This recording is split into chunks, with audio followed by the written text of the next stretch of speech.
it chapter by chapter, one bite at a time. So many adventures and mountains we can climb. Take it word for word, line by line, one bite at a time.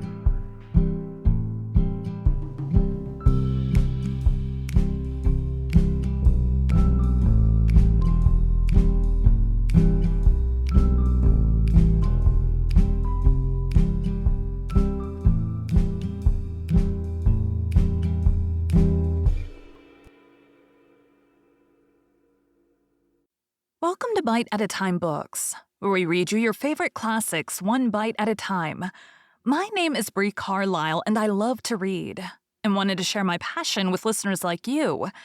If you want to know what's coming next and vote on upcoming books, sign up for our newsletter at biteatatimebooks.com. You'll also find our new t-shirts in the shop, including podcast shirts and quote shirts from your favorite classic novels. Be sure to follow my show on your favorite podcast platform so you get all the new episodes. You can find most of our links in the show notes. But also our website, biteatatimebooks.com, includes all of the links for our show, including to our Patreon to support the show, and YouTube, where we have special behind the narration of the episodes. We're part of the Bite at a Time Books Productions Network. If you'd also like to hear what inspired your favorite classic authors to write their novels, and what was going on in the world at the time, check out the Bite at a Time Books Behind the Story podcast, wherever you listen to podcasts. Please note, while we try to keep the text as close to the original as possible, some words have been changed to honor the marginalized communities who've identified the words as harmful, and to stay in alignment with Bite at a Time Books' brand values. Today we'll be continuing Adventures of Huckleberry Finn by Mark Twain. Chapter 21. It was after sunup now, but we went right on and didn't tie up. The king and the duke turned out by and by looking pretty rusty, but after they'd jumped overboard and took a swim, it chippered them up a good deal. After breakfast, the king, he took a seat on the corner of the raft and pulled off his boots and rolled up his breeches, and let his legs dangle in the water so as to be comfortable, and lit his pipe and went to getting his Romeo and Juliet by heart. When he had got it pretty good, him and the Duke begun to practice it together. The Duke had to learn him over and over again how to say every speech, and he made him sigh, and put his hand on his heart, and after a while he said he'd done it pretty well. "Only," he says, "you mustn't bellow out Romeo that way like a bull. You must say it soft and sick and languishy, so Romeo. That's the idea, for Juliet's a dear sweet mere child of a girl, you know, and she doesn't bray like a jackass." Well, next they got out a couple of long swords that the Duke made out of oak laths, and began to practice the sword fight. The Duke called himself Richard III, and the way they laid on and pranced around the raft was grand to see. But by and by the king tripped and fell overboard, and after that they took a rest and had a talk about all kinds of adventures they'd had in other times along the river. After dinner the Duke says, "Well, Capet, we'll want to make this a first-class show, you know, so I guess we'll add a little more to it. We want a little something to answer encores with anyway." "What's encores, Bilgewater?"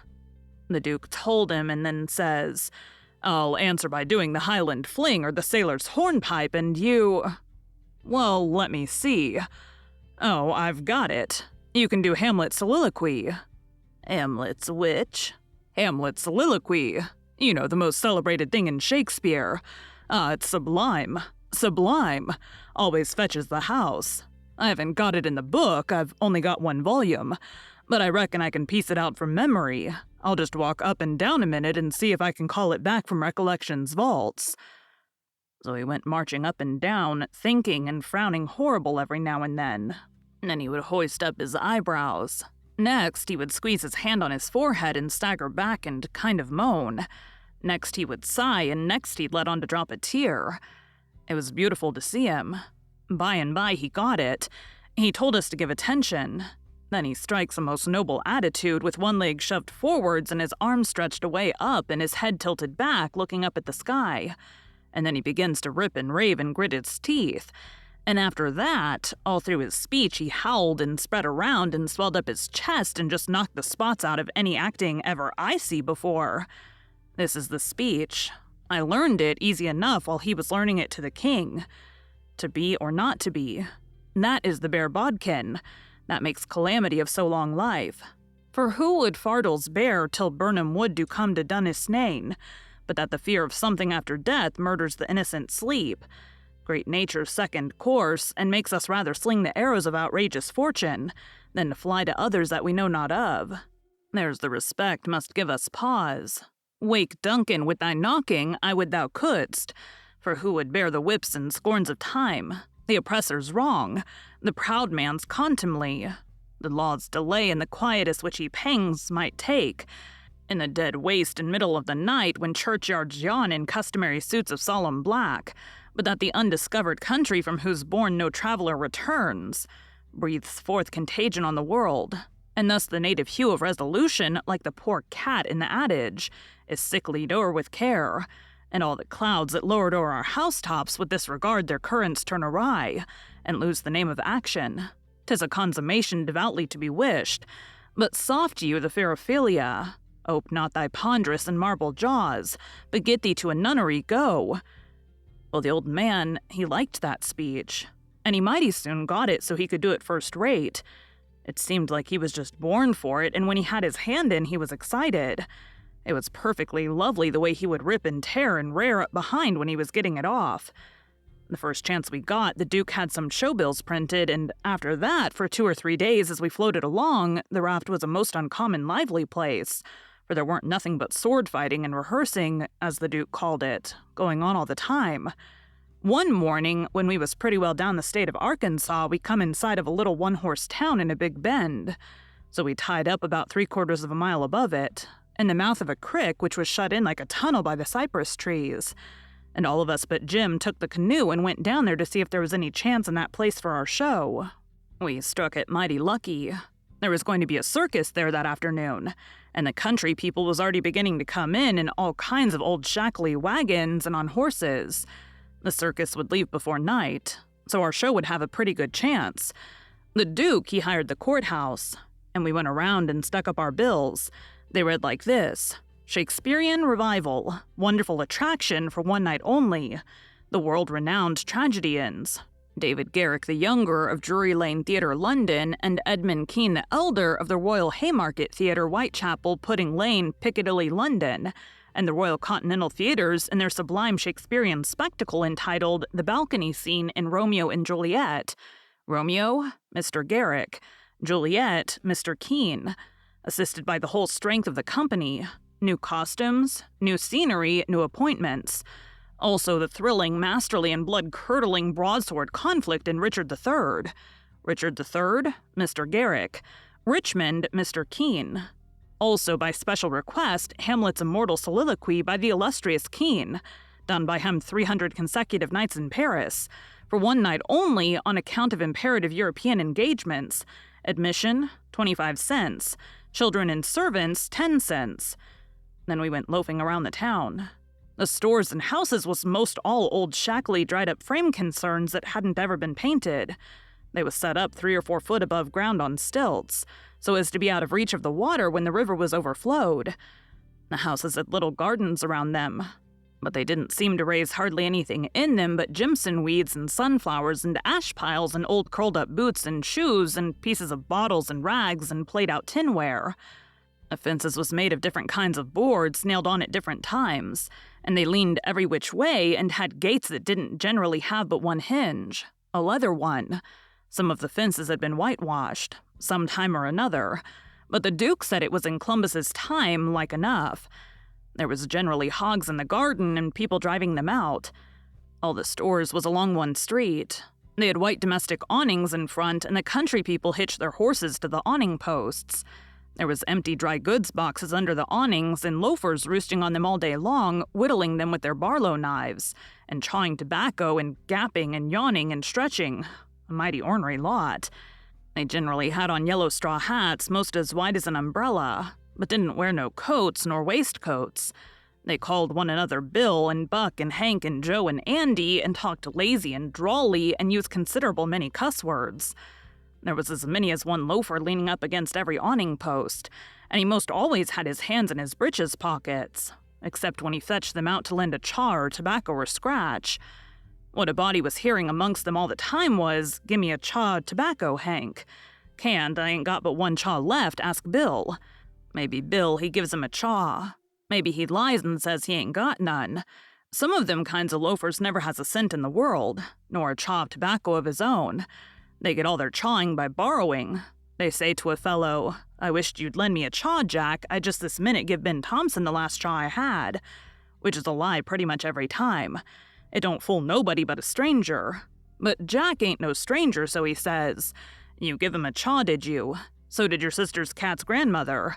You pay me back the chaws you've already borrowing off me, Leif Buckner, then I'll loan you 1 or 2 ton of it and won't charge you no back interest nother." "Well, I did pay you back some of it onct." "Yes, you did, 'bout 6 chaws. You borrowed store tobacco and paid back servant head." Store tobacco is a flat black plug, but these fellows mostly chaws the natural leaf twisted. When they borrow a chaw, they don't generally cut it off with a knife, but set the plug in between their teeth and gnaw with their teeth and tug at the plug with their hands till they get it in two. Then sometimes the one that owns the tobacco looks mournful at it when it's handed back and says sarcastic, "Here, gimme the chaw and you take the plug." All the streets and lanes was just mud. They weren't nothing else but mud. Mud as black as tar and nigh about a foot deep in some places and 2 or 3 inches deep in all the places. The hogs loafed and grunted around everywheres. You see a muddy sow and a litter of pigs come lazying along the street and wallop herself right down in the way, or folks had to walk around her, and she'd stretch out and shut her eyes and wave her ears whilst the pigs was milking her, and look as happy as if she was on salary. And pretty soon you'd hear a loafer sing out, "Hi, so boy, sick him, Tigger," and away the sow would go, squealing most horrible with a dog or 2 swinging to each ear, and 3 or 4 dozen more a-coming. And then you would see all the loafers get up and watch the thing out of sight, and laugh at the fun and look grateful for the noise. And then they'd settle back again till there was a dog fight. There couldn't anything wake them up all over and make them happy all over like a dog fight unless it might be putting turpentine on a stray dog and setting fire to him, or tying a tin pan to his tail and see him run himself to death. On the riverfront, some of the houses was sticking out over the bank, and they was bowed and bent and about ready to tumble in. The people had moved out of them. The bank was caved away under one corner of some others, and that corner was hanging over. People lived in them yet, but it was dangersome, because sometimes a strip of land as wide as a house caves in at a time. Sometimes a belt of land 1/4 of a mile deep will start in and cave along till it all caves into the river one summer. Such a town as that has to be always moving back and back and back because the river's always gnawing at it. The nearer it got to noon that day, the thicker and thicker was the wagons and horses in the streets, and more coming all the time. Families fetched their dinners with them from the country and eat them in the wagons. There was considerable whiskey drinking going on, and I seen 3 fights. By and by, somebody sings out, "Here comes old Boggs, in from the country for his little old monthly drunk. Here he comes, boys." All the loafers looked glad. I reckoned they was used to having fun out of Boggs. One of them says, "Wonder who he's a-goin' to chop this time. If he'd a-chawed up all the men he's been a-goin' to chop in the last 20 year, he'd have considerable reputation now." Another one says, "I wished old Boggs had threatened me, 'cause then I'd know I weren't goin' to die for 1,000 year." Boggs comes a-tearing along on his horse, whooping and yelling like an Injun and singing out, "Clear the track thar. I'm on the warpath, and the price of coffins is a-goin' to raise." He was drunk and weaving about in his saddle. He was over 50-year-old and had a very red face. Everybody yelled at him and laughed at him and sassed him, and he sassed back and said he'd attend to them and lay them out in their regular turns. But he couldn't wait now because he'd come to town to kill old Colonel Sherburne, and his motto was meat first and spoon victuals to top off on. He see me and rode up and says, "Where'd you come from, boy? You prepared to die?" Then he rode on. I was scared, but a man says he don't mean nothing. He's always a-carrying on like that when he's drunk. He's the best-naturedest old fool in Arkansas. Never hurt nobody drunk nor sober. Boggs rode up before the biggest store in town and bent his head down so he could see under the curtain of the awning and yells, "Come out here, Sherburne. "Come out and meet the man you've swindled. You're the hound I'm after, and I'm a-going to have you too." And so he went on, calling Sherburne everything he could lay his tongue to, and the whole street packed with people listening and laughing and going on. By and by, a proud-looking man about 55, and he was a heap the best-dressed man in that town, too, steps out of the store, and the crowd drops back on each side to let him come. He says to Boggs, mighty calm and slow, he says, "I'm tired of this, but I'll endure it till 1 o'clock. Till 1 o'clock, mind, no longer. If you open your mouth against me only once after that time, you can't travel so far, but I will find you." Then he turns and goes in. The crowd looked mighty sober. Nobody stirred, and there weren't no more laughing. Boggs rode off blackguarding Sherburne as loud as he could yell all down the street, and pretty soon back he comes and stops before the store, still keeping it up. Some men crowded around him and tried to get him to shut up, but he wouldn't. They told him it would be 1 o'clock in about 15 minutes, so he must go home. He must go right away. But it didn't do no good. He cussed away with all his might and throwed his hat down in the mud and rode over it. And pretty soon away he went, a-raging down the street again with his gray hair a-flying.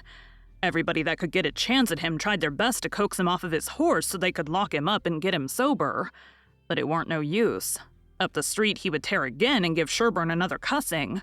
By and by somebody says, "Go for his daughter. Quick, go for his daughter. Sometimes I'll listen to her. If anybody can persuade him, she can." So somebody started on a run. He walked down street a ways and stopped. In about 5 or 10 minutes, here comes Boggs again, but not on his horse. He was reeling across the street towards me, bareheaded with a friend on both sides of him a-holt of his arms and hurrying him along. He was quiet and looking uneasy, and he weren't hanging back any, but was doing some of the hurrying himself. Somebody sings out, "Boggs."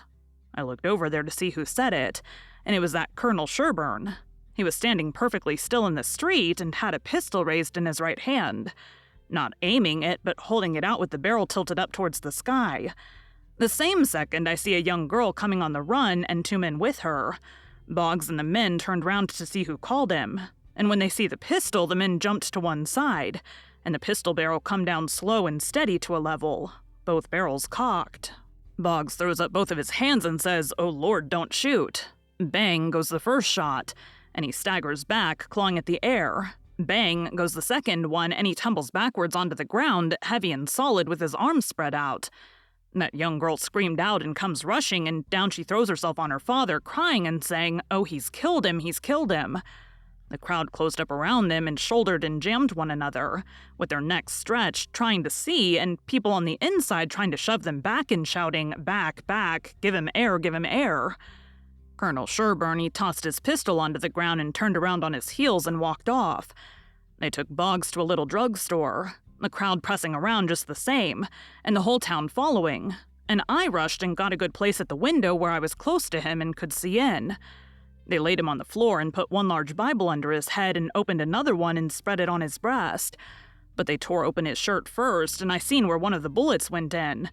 He made about a dozen long gasps, his breast lifting the Bible up when he drawed in his breath and letting it down again when he breathed it out. And after that he laid still. He was dead.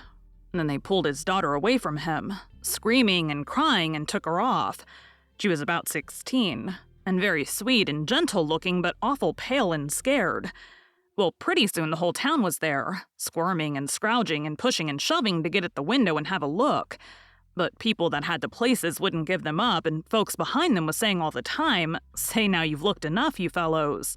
'Tain't right and 'tain't fair for you to stay there all the time and never give nobody a chance. Other folks has their rights as well as you." There was considerable drawing back, so I slid out thinking maybe there was going to be trouble. The streets was full and everybody was excited. Everybody that seen the shooting was telling how it happened, and there was a big crowd packed around each one of these fellows stretching their necks and listening.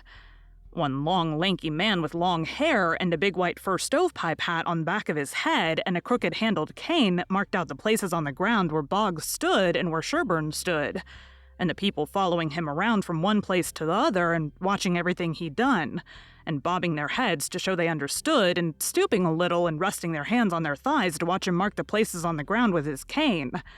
And then he stood up straight and stiff where Sherburne had stood, frowning and having his hat brimmed down over his eyes, and sung out, "Boggs."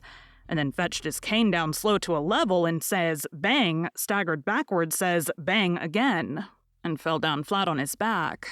The people that had seen the thing said he done it perfect, said it was just exactly the way it all happened. Then as much as a dozen people got out their bottles and treated him. Well, by and by, somebody said Sherburne ought to be lynched. In about a minute, everybody was saying it. So away they went, mad and yelling and snatching down every clothesline they come to do the hanging with. Thank you for joining Bite at a Time Books today, while we read a bite of one of your favorite classics. Again, my name is Bree Carlile, and I hope you come back tomorrow for the next bite of Adventures of Huckleberry Finn. Don't forget to sign up for our newsletter at biteatatimebooks.com and check out the shop. You can check out the show notes or our website, biteatatimebooks.com, for the rest of the links for our show. We'd love to hear from you on social media as well.